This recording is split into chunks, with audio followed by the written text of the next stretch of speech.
It's Wednesday, September 14th. They've been working on the railroad, but they might be walking off the railroad. We start here.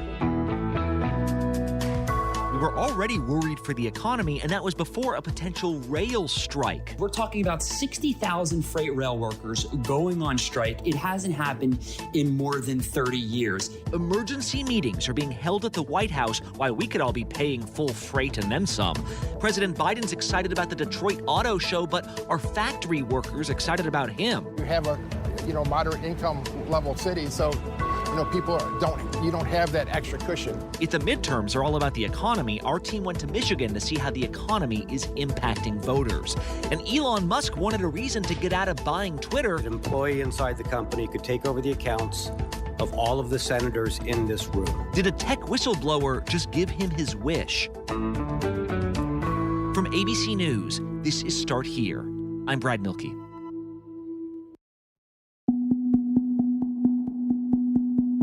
Yesterday, the economic world was fixated on this long-awaited report. The Consumer Price Index can tell you just how expensive certain things have gotten recently. Everyone knew prices had risen sharply over the last year and that they've cooled off slightly in recent weeks, but these inflation numbers were still way hotter than expected. The Dow tumbling today amid the news on inflation, still stubbornly high, worse than expected, even as gas prices continue to drop. As these numbers came out, stock prices plunged. It was the market's worst day since 2020 as the pandemic was taking hold. Politicians spent the day arguing over how to interpret the numbers. Should we be focusing on the last couple of months or year over year, where it looks really bad? We're focused on job creating, inflation fighting. They're focused on an extreme agenda that hurts women. 8.3% year over year increase in inflation, like that's some sort of victory. And regardless of who's to blame, on some level, we've known the causes of inflation for a while now. Unpredictable job markets, rapidly shifting incomes, government money, and of course, the mother of all the issues, the real helium in these ballooning prices, the supply chain. We've had issues with Chinese ports, international tankers, American trucks. But throughout the pandemic, at least American railways had been clear. That could be quickly changing as of this week. Potential massive rail strike this Friday, which would be another blow to the U.S. economy. Roughly 60,000 rail workers threatening to walk off the job by the end of the week. For the first time in 30 years, American railroad workers could be going on strike, and that is a big part of the fear rippling through the economy right now. ABC's Sam Sweeney is with our transportation unit. Sam, first of all, when we say railroad workers, who are we talking about? Are we talking about like freight train engineers or Amtrak ticket takers, like all the above? Talking about freight train engineers and conductors. These are the men and women who work across the entire country getting our goods, our chemicals, all across the country every single day. And what they're asking for is a better contract. There's a number of unions that have already agreed with the railroad companies on contracts, but there are two holdouts, and they're some of the biggest. They represent about 60,000 of these engineers and conductors. There was a tentative deal which would have delivered workers a 24% raise, but two union holdouts released a statement accusing the railroads of using shippers, consumers, and the supply chain of our nation as pawns in an effort to get our unions to cave into their contract demands. They obviously want better pay, but they also want better benefits. Some of them are concerned that they may lose their job if they call in sick or if they want to go to a doctor's appointment. These are the things that are hung up right now in these contract negotiations. And so how would a strike work? Like what? And how serious, I guess, would the ramifications be? The ramifications are huge. We're talking about 60,000 freight rail workers going on strike. It hasn't happened in more than 30 years. And they move about 30% of the freight in the country. So you can imagine how big of a deal this is. That would be the equivalent of needing about 460,000 additional trucks to move that same freight every single day. And we simply don't have that capacity. We don't have enough trucks. And of course, we don't have enough truck drivers. We're in a shortage there as well. With the pandemic, our supply chain is already fragile, and this would only make things worse. Some experts say that it could make 2020 and 2021 look elementary. Do you think these goods will get to store shelves in time for Christmas? What is that cutoff? It was probably realistically about a month ago. Think about the port situation. Ships are dropping off containers. They need to be distributed throughout the entire country. Trains are primarily used to do this. The ports are already jammed up with empty containers. In New York alone, they have 200,000 empty containers sitting there. So you're dealing with a ripple effect there as well. Now, let's talk about getting feed, for example, to the farmers. If that feed isn't coming in, they're not able to feed their animals. They're not able to get that wheat back out to the ports there as well. And this will also have an effect on passengers. While Amtrak only operates and runs 3% of the nation's railroad, it uses the freight lines all across the country. And if they're not being operated, then Amtrak can't operate on them. And 2 days ago, they've already started canceling reservations for people on upcoming trips on 3 different lines all across the country. Well, I'm scared now, right? Now I understand why these economic consequences could be so dire. So I guess I'm trying to figure out, is that legal, right? I know there are certain groups that are not allowed by law to strike because they have a lot of influence over the American economy or American transportation. Are railroad workers one of those groups? They are. There's something called the Presidential Emergency Board that can work to mitigate or even stop this along with Congress. They would need to vote on it. They would need 60 votes in the Senate to make that happen. And a lot of sources telling ABC News that they do expect that to happen in the 11th hour if a deal doesn't come through. This has happened in the past. 1 minute after midnight tonight, I directed our strike chairman to my right, Matthew Field, to shut down American Airlines. Back in 1997, American Airlines pilots threatened to go on strike. And at the time, President Bill Clinton said, not so fast. You are not going to halt this nation, especially on a holiday weekend. It was shut down for approximately 24 minutes until we received confirmation from the White House that a presidential emergency board had been declared and established. And he prevented that strike from happening. So there is a real chance that Congress could step in. Just yesterday, while he was in Boston, the president called both the unions and the companies to avert a strike. Now, the White House is already having emergency meetings. They've been doing this for several days now. The labor secretary was actually supposed to go to Europe, but has since canceled that trip to make sure that these calls and meetings continue around the clock so they can try to find a solution. Well, so then, Sam, what are the next steps? I guess I'm wondering, when could this really start to feel real to Americans? But like Friday morning, the weekend? I mean, it's already serious. These companies are working around the clock with the unions to try to come up with a solution, and they're getting tremendous pressure from Washington. But look, just 2 days ago, some of these companies stopped accepting hazardous material for shipment. They don't want, for example, chlorine or maybe even coal to be sitting in the back of these rail cars for an extended period of time if there were a strike to happen. Again, all eyes are on Friday at midnight when they could walk off the job. But again, sources telling ABC News they do expect Congress or the White House to take action before any sort of strike. Fascinating stuff. All right, Sam Sweeney covering transportation. Thank you so much. Thank you. Next up on Start Here, could the economy derail the chances of Democrats hoping to cling to power? Our team hits the road after the break.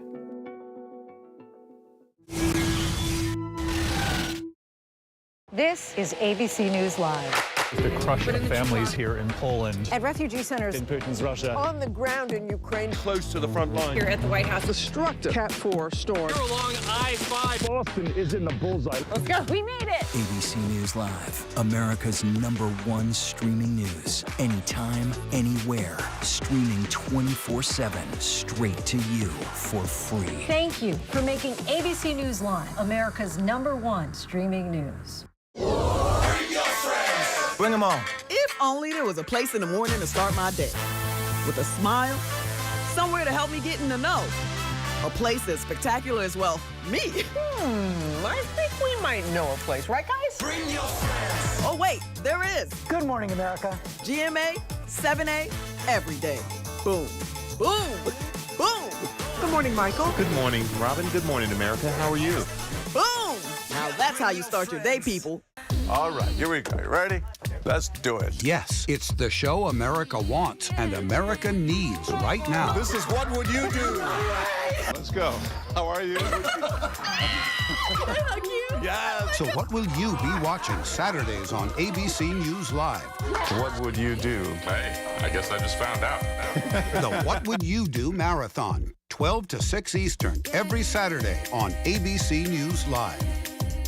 My favorite show.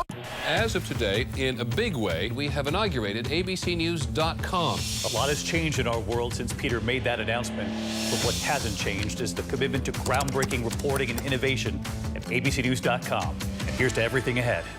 This is ABC News Live Prime. Thanks so much for streaming with us. Live reporting, breaking news, exclusives, award-winning, powerful, eye-opening. ABC News Live Prime with Lindsay Davis, streaming weeknights. It was an extraordinary story. A computer salesman was supposed to report to prison to begin a 17-year sentence. They let him turn himself into jail with no escort. No one thought he would run. How do you evade capture for 25 years? How do you do that? Now, join the search, following the U.S. Marshals as they uncover new leads in a global manhunt. Can you help catch this fugitive? Have you seen this man? Have you seen this man? Have you seen this man? Listen and join the all-new hunt wherever you get your podcasts. ABC News, honored for excellence with 41 Emmy nominations, the most of any news organization anywhere. Thank you for making ABC News America's #1 news.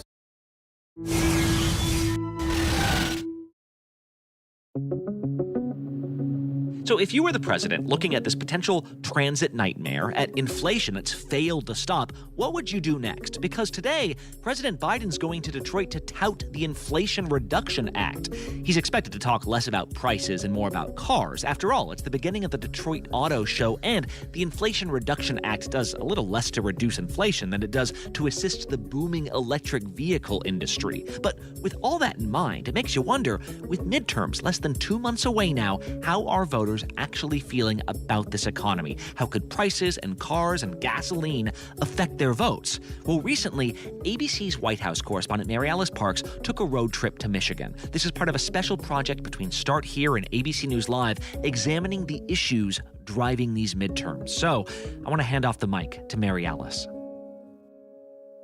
It's 2 months to Election Day, and poll after poll has shown that the economy is still one of, if not the top issue for voters. It's what has Republicans feeling so confident. We've got inflation skyrocketing. Under Joe Biden, America is woke and broke. I think we're on the precipice of a red wave. High inflation, high gas prices. Are voters fed up with the status quo? In November, we're not just going to see a red wave. We're going to see a tsunami. We decided to test this Republican theory of the case to try to get more of a sense of what voters really mean when they say they are voting on this issue. How's business? How are your small businesses doing? And does that translate to how you vote? I traveled to the battleground state of Michigan, specifically the suburbs and smaller towns in Wayne County, part of the larger manufacturing hub outside Detroit. And what I found surprised me. The economy was on everyone's mind, but that did not mean that everyone planned to vote on frustrations alone, or that they just blamed one party.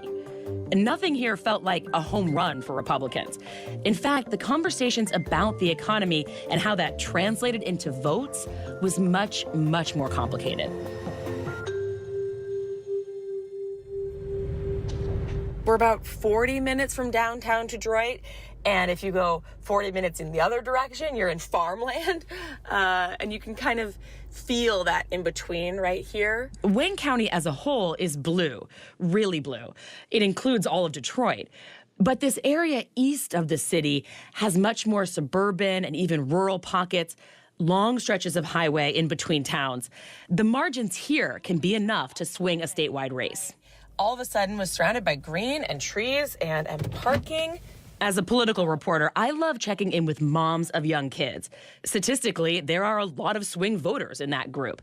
And moms have insights into family budgets. Hi, it's great to meet you. It's nice to meet you too. This mom's group comes here to Bean Park. I start by asking broadly how everyone's families are doing in this economy. One mom right off the bat surprises me. I mean, things are going well right now, but I certainly see the writing on the wall. And Carrie Doman and her husband own a tourism company. Fortunately for us, business is going very well in that everyone who has kids, we are consistently needing things to do, where there's this pent-up demand and just also pent-up energy from COVID that people want to get out. They want to explore. She tells us, of course, people are worried about gas prices, but that doesn't mean they're willing to stay home. That she understands inflation is up in part because of demand. I'm like a flex vote type thing. A flexible voting? Yes, yeah. because in the past I have voted both Democrat and Republican. Rachel Dawes is sitting next to Carrie. She's slightly younger in a summer dress, and she says that gas and food prices are a major issue for her. Fewer moms are coming out to groups like this. She brings up the baby formula shortage. She's even growing her own vegetables to save money. She is clearly frustrated about all of it, but she's not sure how she'll vote. Right now, I think I'm seeing red. But I don't like where Republican stance is with like the Roe versus Wade and that kind of stuff. So that part scares me. And I'm still not 100% decided on which way I'm going to vote. And there was also Noelle Weiland. My conversation with her reminded me that voters can look at the same facts and draw different conclusions. When I go grocery shopping, if I were to buy, the granola that used to be $3 but now is $7, $8, I have to make a choice. Do I cut it out and then take on that labor to home make the granola? So like as a woman, it feels like, all the thrifty things that you can do to make the budget work, it gets shifted onto me. What did you decide to do? I made it. You made it. And I home make pretty much everything. Wow. I'd be happy to. But it's, But it's exhausting. But it's exhausting. And, I consider myself very feminist. I feel like I want to vote for the policies that are going to, give me paid maternity leave, I don't get paid pumping time at work. I feel like the solution is valuing women's labor more. The main race in Michigan this year is the governor's race. Democratic Governor Gretchen Whitmer is trying to keep her job. Her challenger, Republican Tudor Dixon, says Whitmer has hurt small businesses. We need to make sure our small businesses come back to this state and they're open 5 or 7 days a week. Whitmer has campaigned as a last line of defense for reproductive rights and ballot access, but she's not shied away from the economy. She likes to say how the CHIPS Act passed in Congress this year will really help Michigan. As you drive across Michigan, you can see our automakers are producing some of the coolest, most beautiful cars, but they're sitting on lots waiting for chips. The CHIPS Act is designed to make sure more computer chips are made here. Add on top of that, Democrats' big climate change bill, that has serious money for electric vehicles in it. And the White House these days is loving major announcements from the private sector, too. Like how Ford said this summer it was pouring $2 billion into this region as it doubles down on EVs. I think we're going to set up in the hall. Is it back this way?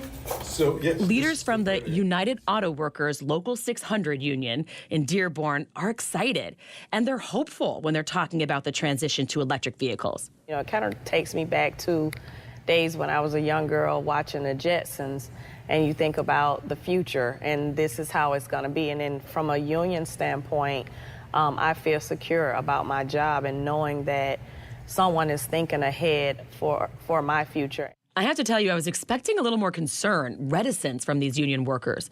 People who've worked on one kind of engine their whole life, asked to switch gears. But that's not what I found. Now, this group is political, often out there campaigning for Democrats, but they seemed energized about the future. Vehicles have evolved for a lot of years. And this is a major evolution, but it's coming. Yeah. So you can bury your head in the sand and ignore it, or you can be part of it and lead the thing going into the next couple of decades. Dearborn, where this big union is headquartered, is off of Highway 12, Michigan Avenue. It runs straight through this whole manufacturing area. A highway-sized assembly line connecting all these assembly lines. I am just parking in downtown Wayne. And about 25 minutes from Dearborn along Michigan Avenue, we stop in the small town of Wayne, only 17,000 people. And we do get a bit of a reality check on some of that hype around EVs. Matthew Demmer, Jack Demmer Lincoln, third generation. We've been a Ford dealer since 1960. Matt Demmer, who runs the Jack Demmer Ford dealership, is a Republican, but he didn't want to tell us exactly who we plan to vote for this year. We have a lot of orders. We got a lot of people that we're working through to get them exactly what they want. And he's excited to talk about the exploding demand for cars, and he loves bragging on Ford's new all-electric lineup. Mach-E is absolutely fantastic. Yeah. If you've not driven a battery electric vehicle before, it is absolutely insane. The thing, it's a rocket ship. Are people buying them? Yes. Every one of them we have is sold. But while we're test driving the F-150 Lightning, we also talk about the prices. They have to be affordable for everyone because we don't have that today. Yeah. Now, as this becomes mass scale, mass produced, certainly pricing should drop because of that. Tell me about Wayne. Well, Wayne's a 6 square mile city filled with hardworking white collar, blue collar, it's got kind of mixed, very diverse community. Wayne's mayor, John Reza, tells us people don't have as much disposable income right now. He was elected nonpartisan. And again, he gives us a gut check on the feeling around EVs. He says in this company town, people see the transition to electric vehicles as sort of a mixed bag, excitement and heartburn. People here are used to gas. I mean, that's what we grew up on. I mean, that's the Motor City's built on all that. So, we talk on this loud street corner in downtown Wayne. There's just a few blocks of small businesses right on Michigan Avenue. Brick storefronts with a slight Art Deco vibe. It looks like a town that's maybe down, but not out. You have a, moderate income level city, so, people you don't have that extra cushion. Mayor Reza tells me people are anxious. What if their jobs change? What if those EVs won't sell? What happens if the infrastructure and power grid don't keep up? And these anxieties make sense to me. But zooming out, Mayor Reza also tells me he thinks too often the national conversation on these issues misses the mark. They consider you a pass-through community. Even though we've been here longer than anybody else, we're a pass-through community. That's a problem to me. Yeah. You want people to not pass through. You want them to stop and go to a bakery. Exactly. And when he's looking for ways going forward to help the local economy, he's thinking really local. The street, you can see there's development. They're redoing the facade, so we have a facade program. They're helping owners update their shops, find new buildings for entrepreneurs. Trying to make the community more friendly. Yeah. And you're right, it does make people feel more hopeful. He wants to handle the basics for his residents, like dealing with lead pipes. He says politicians too often point fingers, get lost in the blame game. I don't think they're grounded sometimes in reality of what it is to be on the street. And when it comes to issues, they need to talk to the people that are on the front lines, because we get forgotten a lot of times. Mayor Reza talked about how he felt like this was a moment of regrouping for his city. That was an idea I heard in so many of these conversations on the economy. Some business owners really feeling the pain of high prices, others enjoying the realities of high demand. Moms figuring out how much labor they want to take on and for what price post-COVID, and big manufacturers rushing to bring supply chains back home. The local economy, the global economy going through a regroup. And that reshuffle is not linear, it's not simple. And though it is always common for voters to blame the party in power, at least here in Eastern Michigan, I did not feel like this changing economy was necessarily favoring only one political party.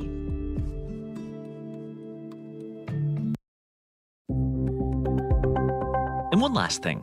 How easy would it be for a random person to get access to your Twitter account? This guy says it's way easier than you think. When an influential media platform can be compromised by teenagers, thieves, and spies, and the company repeatedly creates security problems on their own, this is a big deal for all of us. Yesterday on Capitol Hill, Peter Zatko, known as Mudge in cybersecurity circles, came forward as a whistleblower against his former employer, Twitter. The employees then have to have too much access to too much data and to too many systems. You can think of it this way, which is it doesn't matter who has keys if you don't have any locks on the doors. It's a big deal because he's a big deal. That there is Scott Nover from Quartz, who covers tech and business. He says Mudge used to work at the Department of Defense and was actually hired just months after hackers gained access to Twitter accounts for Barack Obama and Kanye West back in 2020, using those megaphones for a Bitcoin scheme. High-stakes stuff that Zatko says has not gotten better over time, claiming that people from foreign countries, even low-ranking employees stateside, had a shocking amount of access to valuable data. The crux of Zatko's argument that Twitter had essentially given, half of the company access to critical user data and system controls to most engineers. And this kind of vulnerability is not in the abstract. It's not far-fetched to say that an employee inside the company could take over the accounts of all of the senators in this room. Twitter claims his allegations are riddled with inconsistencies and inaccuracies. They actually fired Zatko earlier this year for what they say is poor performance and for what Zatko says is the company's unwillingness to take responsibility. He's alleging that he took all these security complaints to CEO Parag Agrawal and to the board of directors, and they ignored it. What's bizarre about all this is it came on the same day that shareholders voted to accept an offer from Elon Musk to buy the company, an offer he no longer wants to make. If he gets out of this deal somehow, they're going to lose a lot of money. So essentially, Twitter shareholders voted to make money as opposed to lose money. So no big surprises. It sounds like they're like calling his bluff, basically. Like he desperately does not want to buy this company from them at this point, right? The problem is he already signed all the paperwork. It was his idea. He pressured the company into selling to him. It's his price point. You probably know this. The founder of Tesla and SpaceX made a deal to take the company private, but he's been trying to back out. And now he's pointing to this whistleblower as proof of deep security flaws. They don't know what data they have, where it lives, or where it came from. And so, unsurprisingly, they can't protect it. Scott Nover said, yes, this could make it more conceivable the deal gets called off, even though Musk's original complaints were over bots, not employee access to private data. The one thing we know for sure, though, is that lawmakers were just told their accounts can be easily hacked. So if Twitter was looking for sympathy in Washington, they might want to disable replies for a while. How cool was it to have Mary Alice on that reporting? So original Start Here reporting out on the campaign trail. If you want more stories like that, let us know on Twitter if you're using it, on Instagram, we're at Start Here ABC. I'm Brad Milkey. See you tomorrow.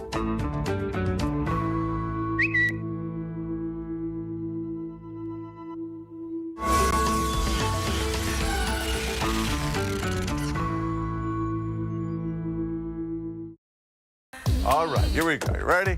Let's do it. Yes, it's the show America wants and America needs right now. This is What Would You Do? Let's go. How are you? Yes. So what will you be watching Saturdays on ABC News Live? What would you do? Hey, I guess I just found out. The What Would You Do Marathon, 12 to 6 Eastern, every Saturday on ABC News Live. My favorite show. Bring them on. If only there was a place in the morning to start my day. With a smile, somewhere to help me get in the know. A place as spectacular as, well, me. I think we might know a place, right, guys? Bring your friends. Oh, wait, there is. Good morning, America. GMA, 7A, every day. Boom, boom, boom. Good morning, Michael. Good morning, Robin. Good morning, America. How are you?